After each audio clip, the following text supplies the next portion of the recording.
বাজারে নিত্য প্রয়োজনীয় পণ্যের দাম বর্তমানে স্থিতিশীল রয়েছে এবং সরবরাহ ব্যবস্থাও সন্তোষজনক বলে জানিয়েছেন বাণিজ্য মন্ত্রী খন্দকার আব্দুল মুক্তাদির।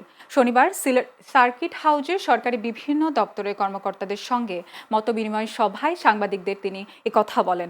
আন্তর্জাতিক বাণিজ্য প্রসঙ্গে বাণিজ্যমন্ত্রী বলেন, বাংলাদেশ রপ্তানি বাজার সম্প্রসারণে কাজ করছে।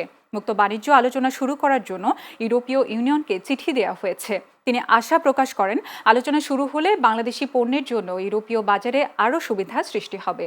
সভায় পানি সম্পদ মন্ত্রী শহীদ উদ্দিন চৌধুরী অ্যানি, প্রবাসী কল্যাণ ও কর্মসংস্থান মন্ত্রী আরিফুল হক চৌধুরী, জেলা প্রশাসন, ভোক্তা অধিকার, কৃষি, খাদ্য ও আইন শৃঙ্খলা বাহিনীর প্রতিনিধিরা উপস্থিত ছিলেন। বাজার পরিস্থিতি আল্লাহর অশেষ মেহেরবানি স্থিতিশীল আছে এবং প্রথম দিন যে দুই একটা পণ্য কিছু খুচরা ব্যবসায়ী দুই একজন খুচরা ব্যবসায়ী সুযোগ নেওয়ার কারণে হঠাৎ লাভ দিয়েছিল, সেটিও আবার সন্তুষ্টজনক জায়গায় ফিরত এসেছে, লেবু সহ অন্যান্য কৃষি পণ্য।